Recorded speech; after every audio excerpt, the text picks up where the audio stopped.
Vamos a ver el PDF, pues. ¿Mande? Vamos a ver el PDF. Sí, pero no sé por qué no lo quiero prender. Creo que aquí lo tengo, porque si quiere le presto. Ah, pero no se entrada. ¿Es HDMI? Sí, es HDMI.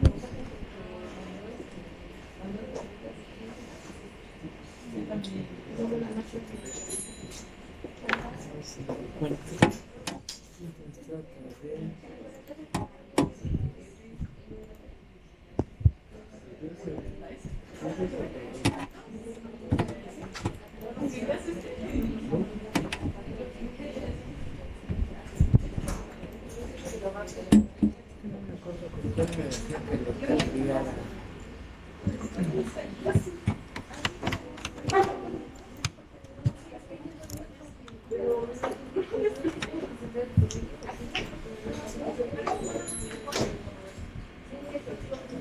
Ya lo conectas, Ya podemos ver.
Sí.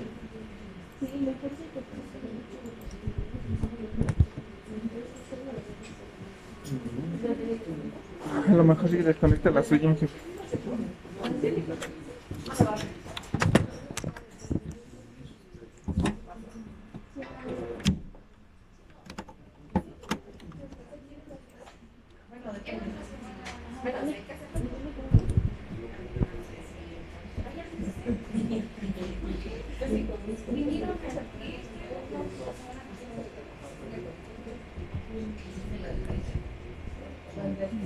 ¿Ya? Ponte donde dice.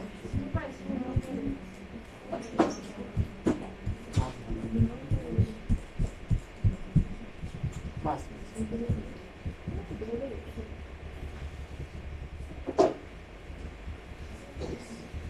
Sí. Ahí tú vienes. Aquí ves. Bueno, vamos a continuar, Miguel. Ya habíamos platicado, vimos la cuestión cómo analizamos las características hidrográficas de la cuenca.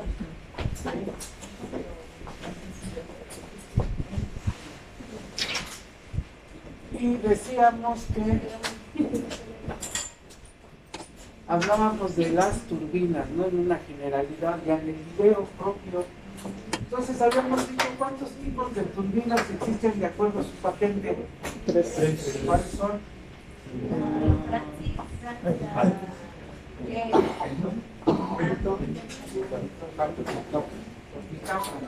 Bueno, ahorita lo que vamos a ver es cómo se llega a la determinación de la expresión de potencia, en este caso exclusivamente del agua. La potencia disponible en el agua, ¿sí? Para darle movimiento a una turbina. Aquí estamos ejemplificando que nosotros tenemos una partícula de agua aquí, precisamente en la posición 1. Esa partícula de agua va a hacer un recorrido de la posición 1 hasta aquí, a la posición 2. ¿Sí? Va a hacer ese recorrido. Ese recorrido indica que va a descender de la posición 1 a la posición 2. ¿Sí estamos de acuerdo? Está referido a un plano horizontal de referencia, puede ser el piso, etcétera. Y tomamos aquí nuestro plano de análisis, el pizarrón. Ahora, la posición 1 con respecto a la posición 2 va a existir una altura, porque de aquí del plano horizontal de referencia a la posición 1 va a existir una cota Z1 o altura Z1. Y aquí va a ser Z2. ¿Sí? De tal manera que pues si nosotros ponemos Z1, le quito Z2, pues me va a quedar H, que viene siendo de alguna manera una altura, o en un momento dado, lo que le llamamos también carga hidráulica. ¿Sí estamos? Bueno.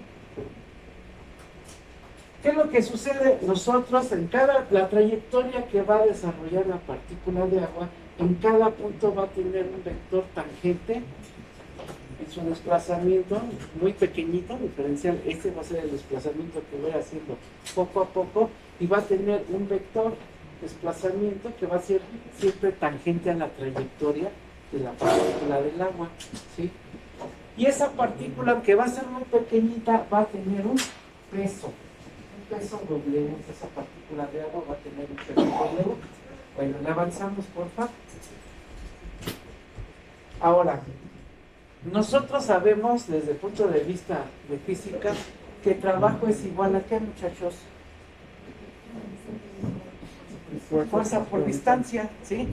Y entonces, ¿qué es lo que tenemos como fuerza? Pues el peso de la partícula de agua, ¿sí? Pero le estamos poniendo un signo negativo porque actúa hacia abajo, ¿sí? Y la distancia pues va a ser ese pequeño desplazamiento que vaya haciendo en cada punto de su recorrido o trayectoria, ¿vale? Bueno, ahora, como decíamos que en cada punto de la trayectoria va a haber un vector de desplazamiento tangente a la misma trayectoria. Entonces, esto va a ser igual que ese desplazamiento, como todo va a ir descendiendo, pues va a ser igual al peso de la partícula por el desplazamiento por el coseno del ángulo θ. Si le, al revés, por favor. es este ángulo, miren, que se va a ir formando este ángulo θ. ¿Sí? En cada posición que vaya haciendo, va a tener ese desplazamiento. Y este vector del desplazamiento, o la posición, va a formar un ángulo. ¿Sí estamos de acuerdo? Entonces, ¿le avanzas? Entonces, aquí tenemos eso, que va a ser igual a esto. Ahora, ya sabemos que W va a ser el peso de la partícula. Y el desplazamiento de S en su valor absoluto, porque va hacia abajo, por el coseno del ángulo, pues va a ser que ese desplazamiento pequeño, pero verticalmente, ¿estamos de acuerdo? Entonces ya hacemos los cambios. Entonces, esa diferencial del trabajo va a ser igual a menos W por esa diferencial pequeñita del desplazamiento, pero vertical hacia abajo. Ahora, ¿qué es lo que sucede? Si yo quiero obtener el trabajo total de toda la partícula desde su posición 1 a la 2, pues tengo que sumar e integrar todo ese desplazamiento. ¿Estamos de acuerdo? Entonces voy a tener menos W, que es una constante, integral de la posición 1 a la 2 del desplazamiento. Hacia abajo, Z. ¿Sí? Entonces, ¿qué voy a tener aquí? Si vemos nuestro esquema, otra vez regrésate a tu esquema. Si yo tengo, como dice ahí, Z, ¿qué? Menos Z1, ¿sí estamos de acuerdo? ¿Qué me va a dar? Pues un valor negativo, ¿sí o no? Avánzale, ¿no? Pues aquí está. Yo voy a tener Z2 menos Z1, me va a dar, ¿qué? Es una distancia negativa. Pero por el negativo de acá, va a ser la altura, ¿sí estamos de acuerdo? Entonces, ¿qué dice? El trabajo que va a desarrollar la partícula de agua, pues simple y sencillamente va a ser el peso de la partícula por la altura que recorre. ¿Sí? Ahora bien, aquí está lo explicado, lo que les decía, este va a ser negativo, por este negativo se va a hacer positivo. ¿Sí estamos? Ahora, como ya sabemos que a qué es igual el trabajo, es igual a W por H, la potencia es la relación de trabajo con respecto al tiempo, ¿sí o no? Por definición de física. Entonces, ¿qué tenemos? Trabajo entre tiempo me va a dar la potencia. Pero, este es el peso de la partícula del agua o de otra sustancia. Llámese agua, petróleo, aceite, sí, la que guste. El peso de una partícula es igual a ¿qué? Al peso específico de la sustancia de que está constituida por el volumen, ¿sí o no? Por la altura entre el tiempo. ¿Sí estamos de acuerdo? Ahora, sabemos que cuando relacionamos un volumen entre un tiempo, ¿qué tenemos, muchachos? Gasto. Un gasto o caudal. ¿Sí estamos de acuerdo? ¿Me desplazas, por favor? Entonces sabemos que un gasto o caudal es igual al volumen sobre tiempo. Entonces lo que tenemos que la potencia del agua, de la partícula del agua, la potencia que va a tener el agua en su trayectoria, va a ser igual al peso específico por el gasto caudal por la carga o distancia vertical que va. ¿Sí estamos? Ahora dice ahí, la expresión 1 representa la potencia que posee el líquido antes de ser utilizada por la turbina hidráulica. Al bajar el agua por gravedad para transmitir su energía a una turbina, la carga hidráulica de la que dispone se llama carga bruta. ¿Sí? Pero como existe fricción al conducirse el agua desde el embalse hasta la turbina, debe considerarse la pérdida por fricción, la cual se restará de la carga bruta. ¿Le avanzas, por favor? ¿Qué tenemos aquí? Un depósito de agua lleno al ras, ¿sale? Aquí está la tubería donde vamos a extraer el agua. Si nosotros vemos, si aquí está el nivel del agua, está al ras sin derramarse, aquí vamos a tener una línea de energía total, ¿sí o no? Pero y la altura que vamos a tener de aquí hasta el eje, bueno, el eje de la tubería aquí se desplazó, es lo que vamos a conocer como carga bruta, ¿sí? Ahora, si el agua al conducirse por aquí va a tener pérdidas por fricción por accesorios, ¿sí? Y las vamos a representar como esta. O sea, va a disminuir la energía disponible. Entonces, si a esta carga bruta le resto la pérdida de energía, y va a quedar la carga neta. Y ya consideramos todas las pérdidas. ¿Y avanzas?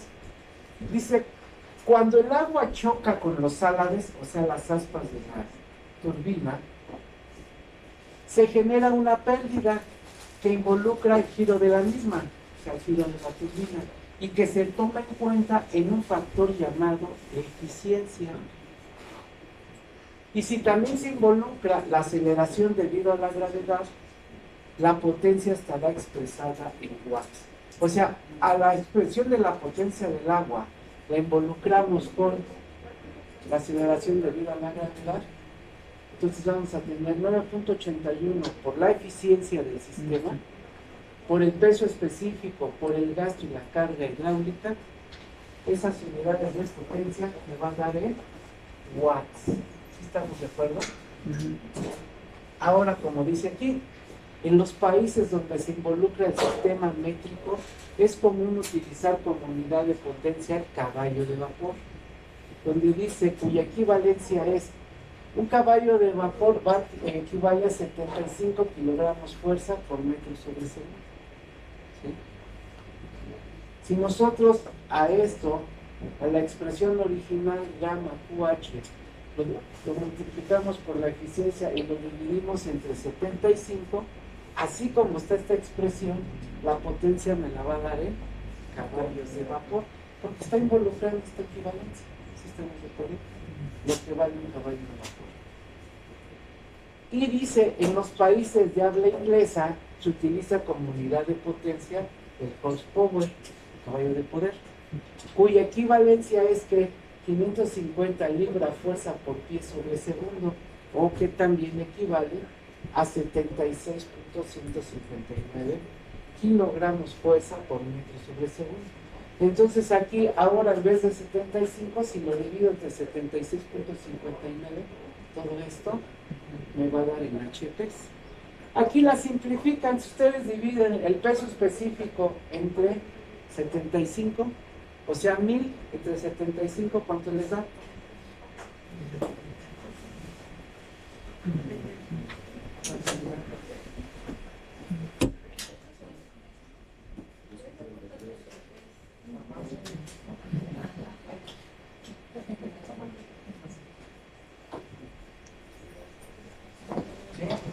Por eso está ahí abreviado, que simple y sencillamente cuando ustedes dicen 13.33 por la eficiencia, por el gasto y la carga hidráulica, me va a dar en caballos de vapor.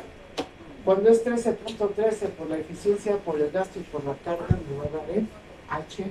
¿Sí estamos de acuerdo? Entonces, estas son las tres fórmulas de la potencia. ¿Estamos de acuerdo? ¿Ya avanzamos? Ahora, ahorita ya sabemos, o ya tenemos las tres fórmulas para calcular la potencia. Y desde luego esa potencia del agua ya involucrada con la turbina.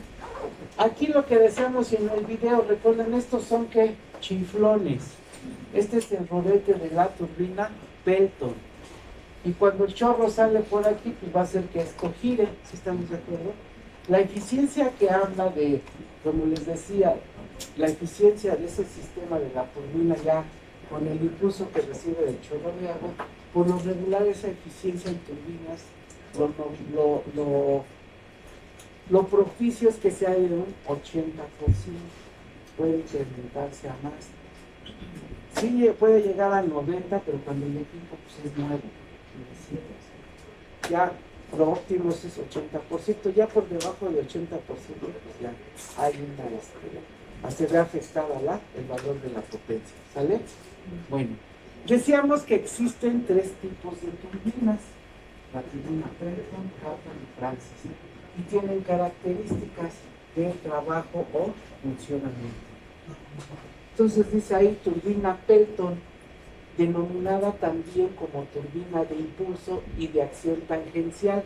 ¿Por qué tangencial? Pues porque el agua sale, ¿no? Y es tangente a donde están los cangilones. ¿Sí estamos de acuerdo? El agua es dirigida al rodete por medio de chiflones. Estos son los chiflones. Si es horizontal, o sea, horizontal es que puede estar así o así, la turbina. Lo común en estas es que está su eje horizontal, ¿sí? ¿De acuerdo? Si es horizontal tiene 1 o 2 chiflones. Si es vertical puede tener hasta 6 u 8 chiflones, ¿sí?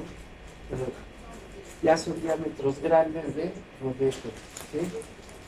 Trabaja con cargas hidráulicas altas que pueden ir desde 150 metros a 2200 metros. Ahora ustedes dirán, bueno, hay presas que sí pueden tener altura de cortina de 200 metros, 150, etcétera, ¿sí?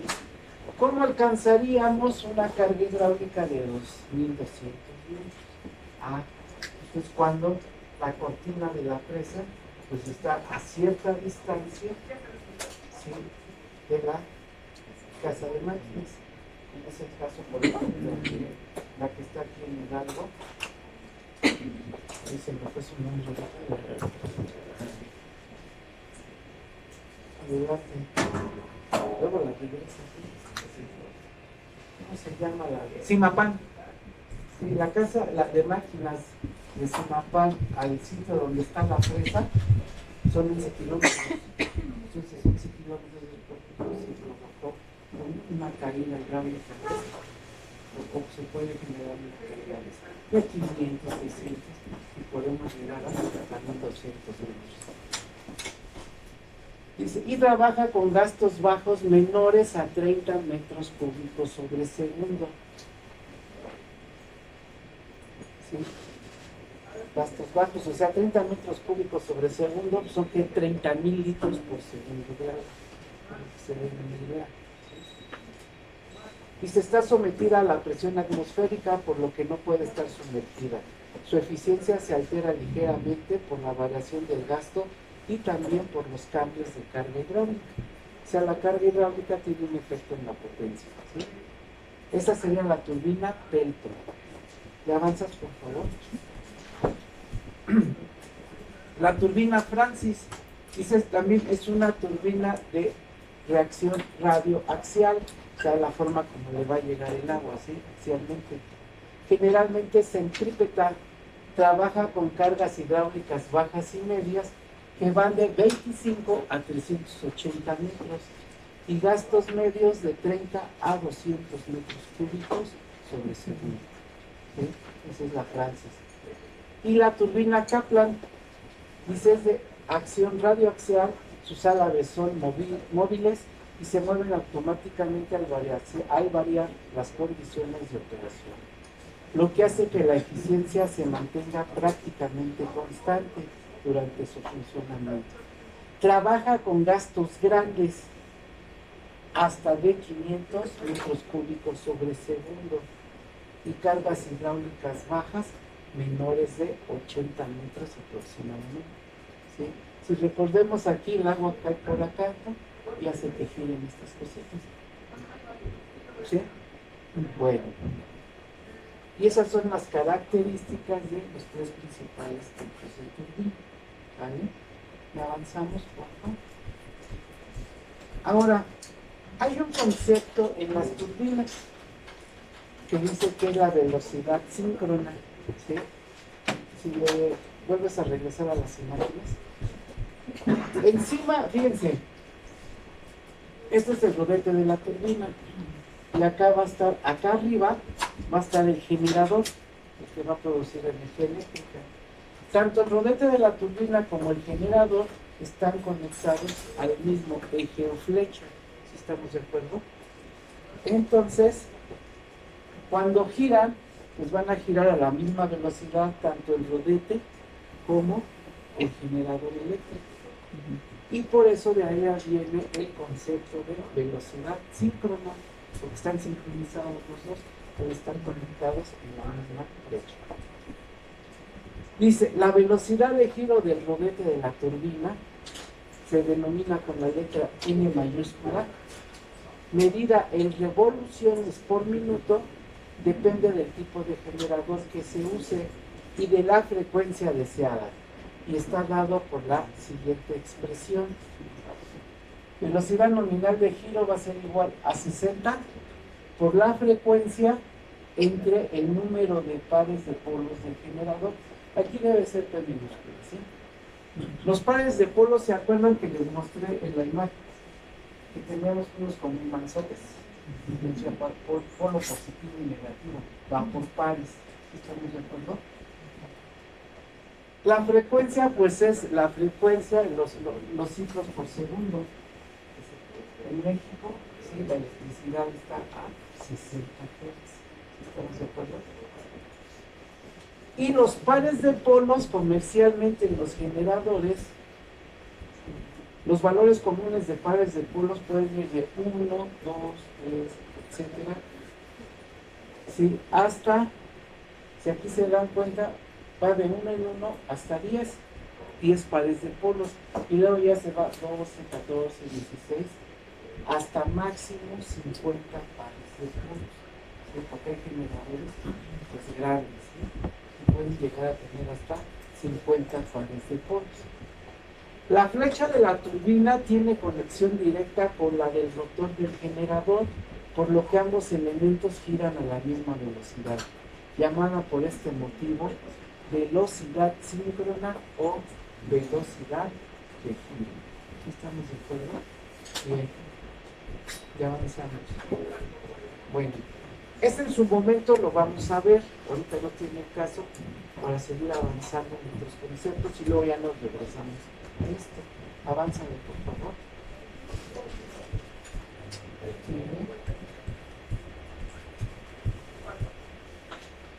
¿Quién era también?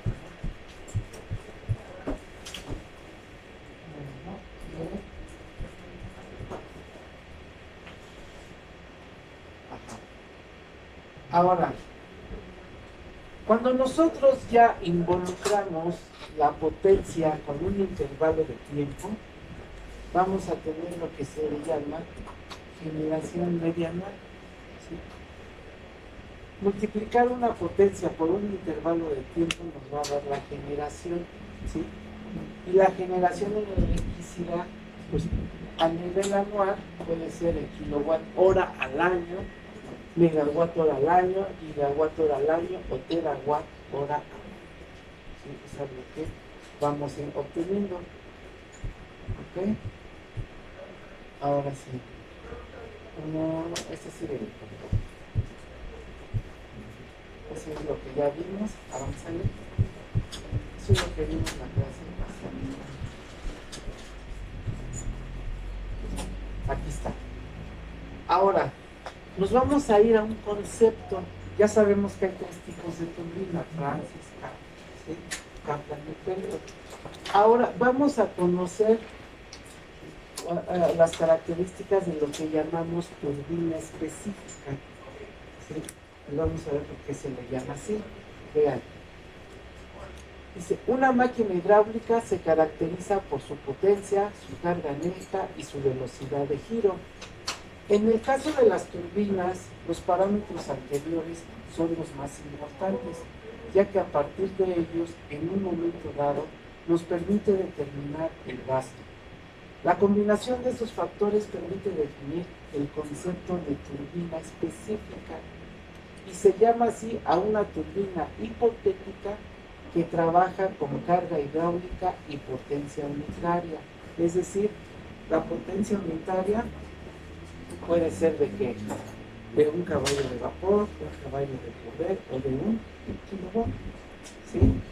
Y como dice ahí, la carga hidráulica unitaria de 1 metro. ¿Sí estamos de acuerdo? Por eso se llama así. Y además lo hace de forma semejante a otra cuyos parámetros sean velocidad nominal de giro, potencia y carga hidráulica. Lo anterior significa que la turbina específica en el sistema métrico es aquella que trabajará con carga hidráulica de 1 metro y una potencia de un caballo de vapor. O sea, esa turbina específica que es hipotética va a ser una turbina de laboratorio. ¿Estamos de acuerdo? En un laboratorio podemos dar una carga hidráulica de 1 metro. ¿Estamos de acuerdo?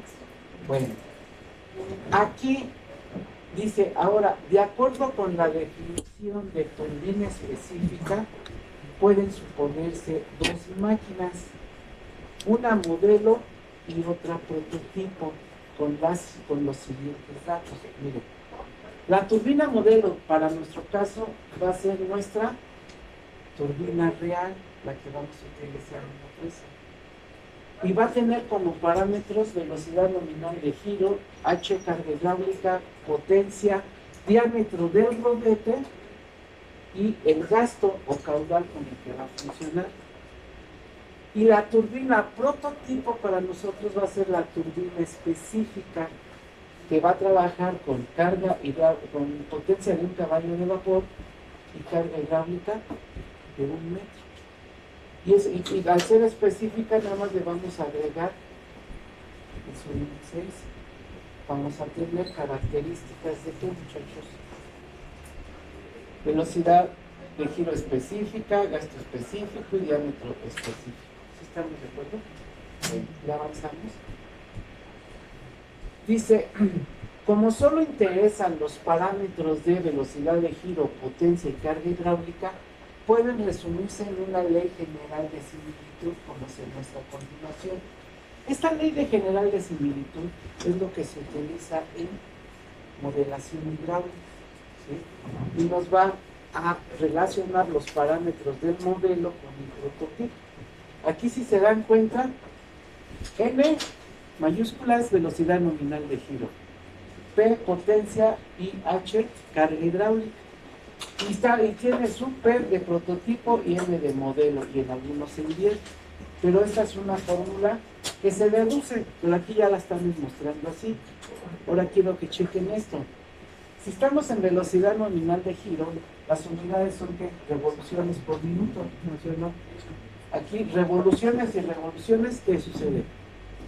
Se simplifican, ¿no? La potencia, caballos de vapor, entre caballos de vapor se simplifica, ¿sí estamos de acuerdo? Y la carga metros sobre metros también se simplifica. ¿Qué sucede aquí? Esta expresión aquí como está, ¿sí? Se hace adimensional, ¿sí estamos de acuerdo? Pero, ¿qué sucede ahora? Dice, haciendo las consideraciones antes señaladas, ¿qué es lo que vamos a tener? Miren, ¿qué era lo que decíamos? ¿Cuál iba a ser? La turbina prototipo va a ser nuestra turbina específica, ¿sí? Entonces, aquí, ¿qué es lo que estamos haciendo? Esta es nuestra, vean, avanza, ¿no? Cuando hace esta expresión, lo que les decía, N entre P, prototipo y modelo. Pero lo que es prototipo para nosotros es la turbina específica, ¿sí o no? Prototipo, turbina específica. Este es prototipo, entonces aquí, ese es prototipo, entonces va a llevar el subíndice S, específico. Y la modelo, pues va a ser mi turbina real, por eso le dejo nada más la N, ¿sí estamos de acuerdo? Entonces nada más cambio, aquí es modelo, queda potencia. Aquí la del prototipo va a ser de un caballo de vapor, ¿sí o no? Por eso aquí le pongo caballo de vapor. ¿Estamos de acuerdo? Y acá dice que es la carga del prototipo, ¿sí? Que es la específica, 1 metro, entonces 1 entre la carga del modelo, que es la real, nada más me queda H, elevado a los exponentes que dice aquí, ¿sí o no? Avanzamos. Aquí, ¿qué me va a quedar? NS, este se está dividiendo, pasa multiplicando N por la potencia en la 1 medio, entre la carga hidráulica a las 5 cuartos. ¿Sí estamos de acuerdo? Esta es mi expresión de la velocidad específica de la turbina. Esta velocidad específica va a ser muy importante para nosotros, porque esta velocidad específica nos va a determinar el tipo de turbina que vamos a utilizar, que puede ser Kaplan, Pelton o Francis. Pero aquí tiene una parte importante.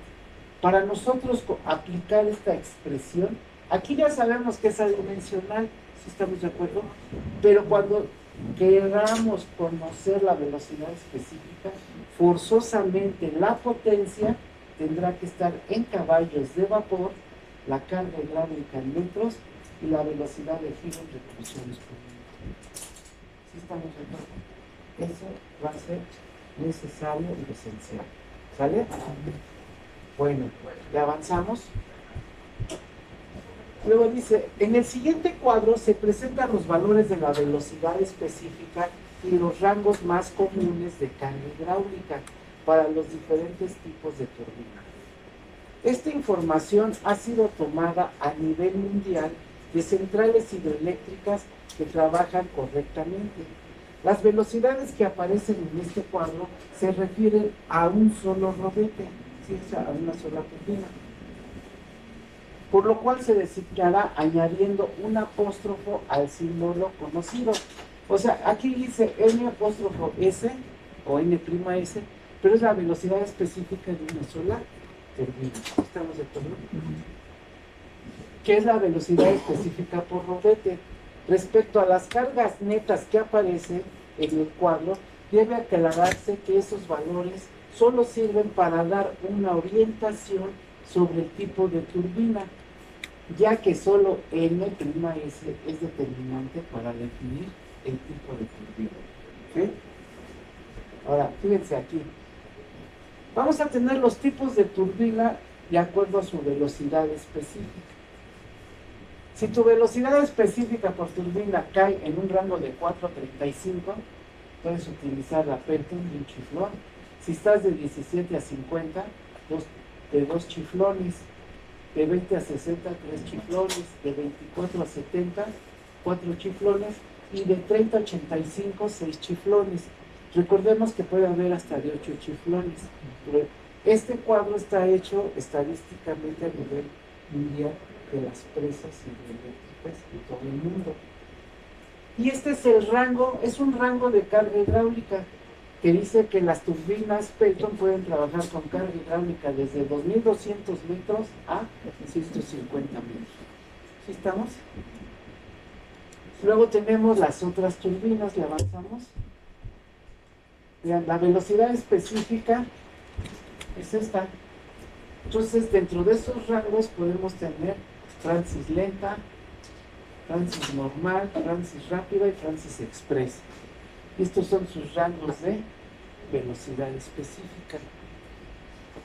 Y la carga hidráulica con la que puede trabajar. Aquí, como dice, esto no es así riguroso, puede variar y nos va a servir para darnos una idea también, que lo vamos a ver cómo lo obtenemos. Y las turbinas Kaplan, que decía que eran para trabajar con qué, muchachos, con cargas hidráulicas, bueno, de comillas pequeñas de 70 metros hasta 6 metros, pero con gastos grandes. Y esta sería la velocidad específica, ¿sí? Serían las cargas. ¿Estamos de acuerdo? Ahora, ahí avanzamos. Fíjense, esto es muy sencillito de utilizar. Tenemos un ejemplo. Dice, para un proyecto hidroeléctrico se dispone de los siguientes datos. Carga hidráulica, 100 metros. ¿Sí? Ahí en ese sitio, de acuerdo, podemos generar una potencia de 2.500 caballos de vapor. ¿Sí?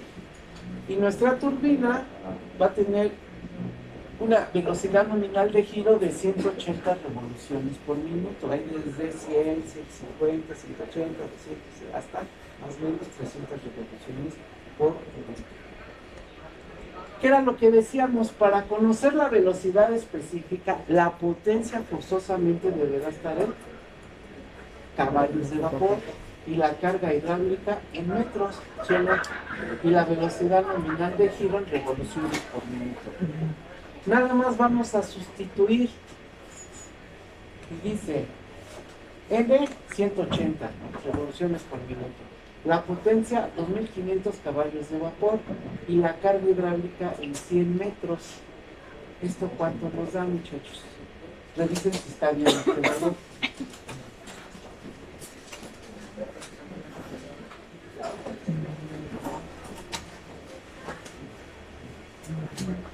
Sí, me da la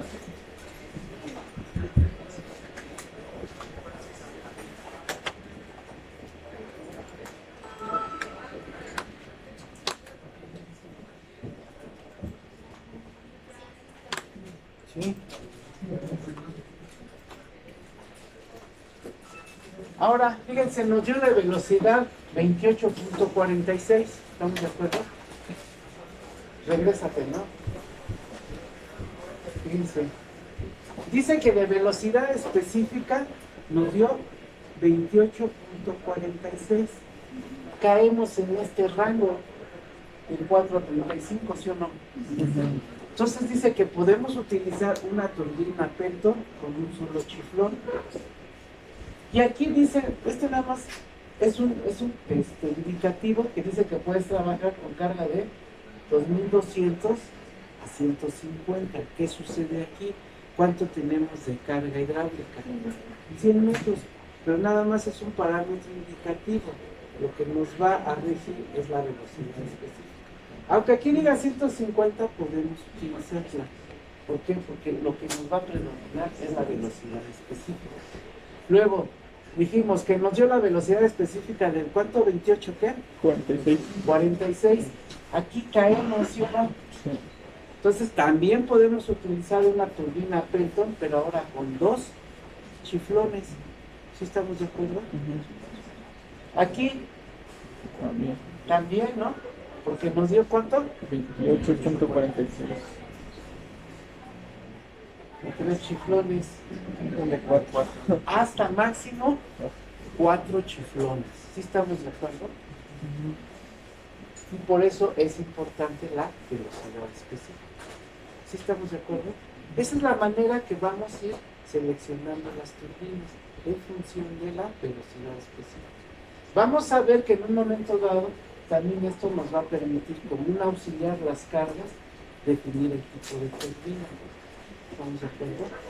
Pero, y por ejemplo, en este caso, ¿cómo sabríamos cuál ocupar? Si digo, yo pensaría que la de uno, ¿no? Porque no es una carga hidráulica tan larga o tan grande. Entonces, no sé, por la carga hidráulica también definimos cuántos electrones.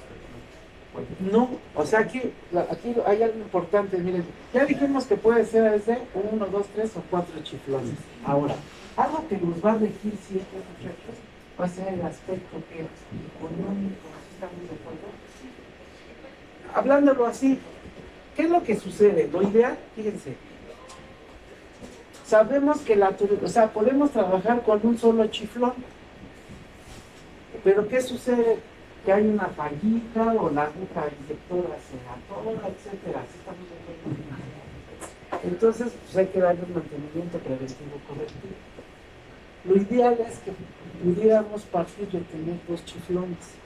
Si uno se nos daña o falla en ese instante, podemos trabajar con uno solo.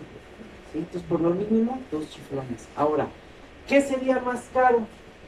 ¿Una turbina Pelton de un solo chiflón o una de 4 chiflones?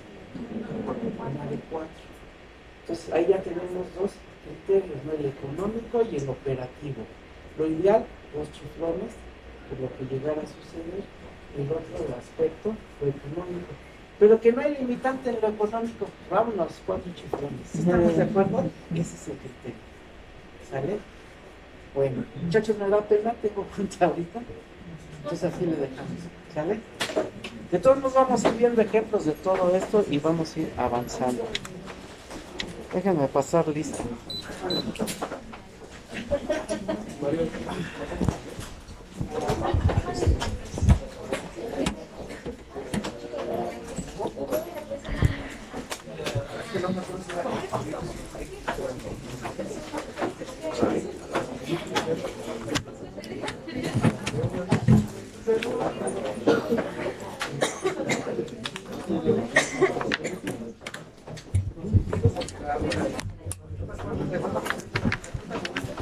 Ya lo desconecto. Sí, por favor.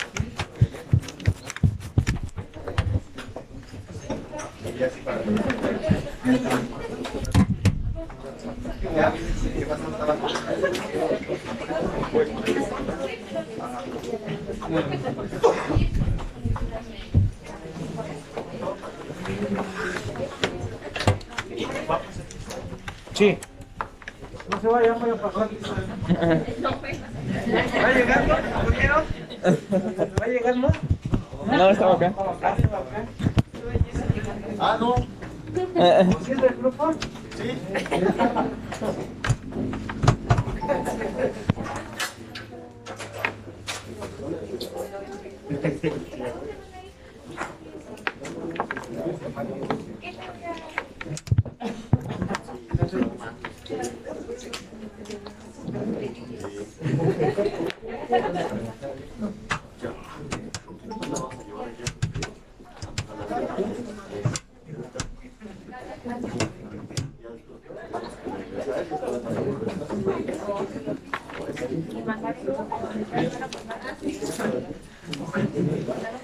El de registro.